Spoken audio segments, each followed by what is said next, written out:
GameRanx presents 10 facts about Red Dead Redemption that you probably didn't know. It's everybody's favorite Western game, and yeah, we're still talking about it, so we might as well get started off with number 10. Here's a fun little voiceover fact for you. Josh Blaylock, who played Brian D. from Rocket Jump's video game High School, actually did the voice of Jack Marston, John Marston's son, in Red Dead. That's just cool because Video Game High School is a cool little YouTube series, and he also made an appearance in No Country for Old Men. So he's no Willem Dafoe in Beyond Two Souls, but he's the next best thing, I guess. And at number 9, since we're talking about voice actors, let's talk about the voice actor who portrayed John Marston. The man who did the voice and motion capture for him is Rob Whitehoff, and he basically is John Marston in real life. He's not even really masking his voice or acting up anything, it's just how he sounds. Polygon had a really great video documentary on him called Human Angle, Finding John Marston. And the reason it's so interesting is that because after Red Dead Redemption, Rob Whitehoff kind of just walked away from the video game industry. He probably could have gotten a ton of cool acting jobs and become the next Troy Baker, but instead he decided to go back to the Midwest, return to working his normal job and taking care of his family. And to me, honestly, that's kind of like taking the cowboy way out. That's pretty cool. It's just really awesome and perfect how this guy embodies the character. Even just watching a few minutes of this documentary and getting to know how this guy speaks and lives, you can really tell that John Marston is a part of his soul. And I kind of like the fact that he's one and done. That special performance, that special voice, and that special portrayal is unique to Red Dead Redemption and nothing else. No other video game will have anything like John Marston, and that's what makes it really special. And at number 8, here's an interesting one. Rockstar Games was actually told that making Red Dead Redemption would result in financial failure. In an interview with Video Gamer, Rockstar Vice President Dan Houser was talking about how the company was told that producing a big-budget Western video game would be a complete disaster. It's funny that at that point, anybody from any company or bank or organization would tell Rockstar that what they were doing was a disaster because their track record was so good by then. And it turned out to be a sure bet because Red Dead Redemption shipped like 5 million games within just like a few weeks of release, smashing records, and definitely setting their own records for Western style video games. So Rockstar kind of went from being the underdog and being told that they shouldn't do it to having basically the only Western game out there that's still kicking ass today. And I mean, sure, there's that game Gun, but does anyone really talk about that anymore? Well, I do, but that's just me.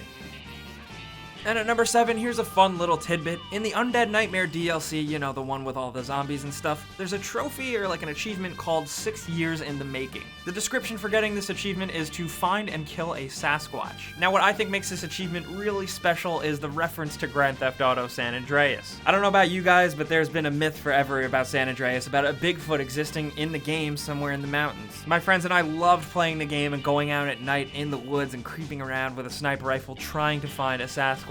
We never did, but we hunted forums and message boards and the very ins and outs of the game to try and find it. Is there a Sasquatch in San Andreas? I guess not. I don't think so. But the fact that there is one in Undead Nightmare DLC is a very cool nod by Rockstar. I really feel like they did that for me. And at number 6, let's talk about Red Dead Revolver. This is the predecessor to Red Dead Redemption, the first game, if you will.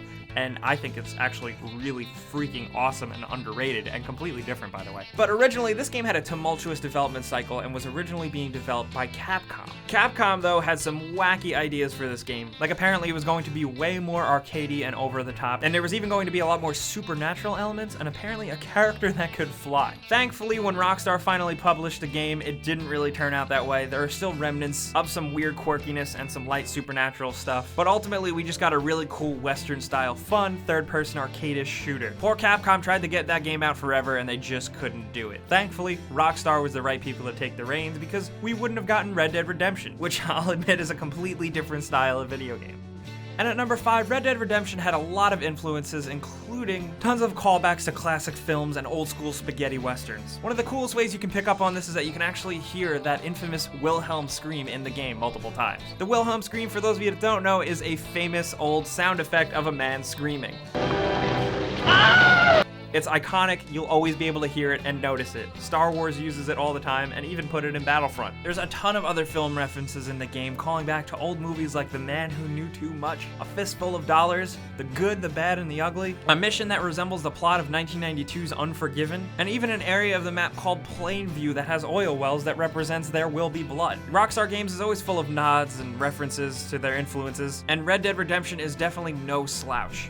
And at number 4, did you know that Anthony Cumia from the Opie and Anthony show actually makes a cameo appearance in the game? It's a very small role, but he plays the gunsmith. Anthony Cumia is apparently a big fan of Rockstar Games, and Rockstar Games has always been a fan of putting celebrities in their games, and even having important radio personalities. So it makes sense that he makes some sort of little appearance in this game. Sure, it's probably not the best looking representation of him, but he is confirmed by Rockstar to be in the game.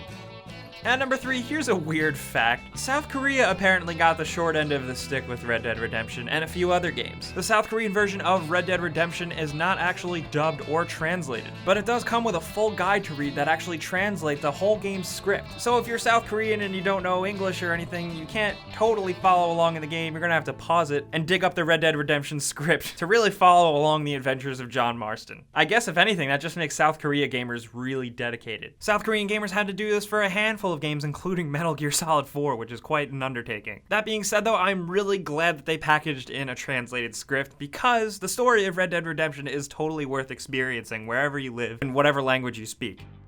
And at number 2, let's talk about some of the weirder aspects of Red Dead Redemption. Most importantly, the spooky ones. Rockstar Games is famous for always having weird, creepy ghost stories and just odd happenings in their game, and Red Dead Redemption is no stranger to this type of thing. One of the coolest stories out there was described and written by Jason Johnson over at Killscreen. He went in depth and described his exploration of the town Tumbleweed to try and find some odd occurrences. Right before he was ready to give up trying to find something, he described some really creepy happenings. I did hear voices after a few minutes. I ran through the halls looking for ghosts, but the room was empty. In the upstairs bedroom, my character started freaking out, pointing a shotgun at thin air and screaming, "I'll kill you." I couldn't see anything as I was still facing the door, but I heard a voice right there, so I decided to try and shoot through the door, and a body fell dead on the floor. I turned around and looted it just to make sure it had really happened. At some point, a cluster of bats erupted from a hole in the ceiling. There in the blackness, I saw a pale figure standing, which was barely visible, but clearly staring at me. I killed it too. I moved forward into an unknown corridor of the house, where 2 ghostly men, each dressed in gentleman's attire, waited. One of them said something to the extent of, "You're going to die," and sure enough, I did. They started firing, and I was too weirded out to do anything about it. My silhouetted corpse collapsed in a black lump. Alright, now I will say that is a really odd occurrence, and weird, creepy things happen like that in open world games. And this is just such an odd story and occurrence, like maybe it was designed to only happen at a specific time, place, and point that had to be triggered. That being said, like, is this guy full of shit? Do you guys think he is? It's a really cool story, but it's almost borderline unbelievable. I'm curious to see what you guys think though. Let us know in the comments.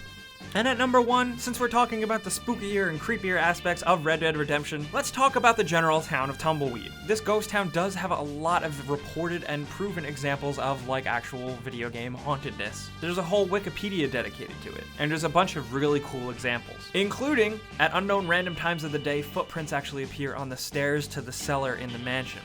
Also on the first floor of the saloon, a lantern in the corner is just ghostly floating around. Also, if you're in the cellar, sometimes you can hear a faint ghostly voice say, "How do you do?" Look it up, I'm serious. Also, in the White Bunker House, if you're playing on the open world multiplayer server at night, you can actually see a white ghostly figure in the top window. If you journey over to the bunker house and go upstairs and go inside, there's no ghostly figure there. All that's there is just another creepy floating lamp. So Red Dead Redemption is definitely full of some spooky shit, and I love it.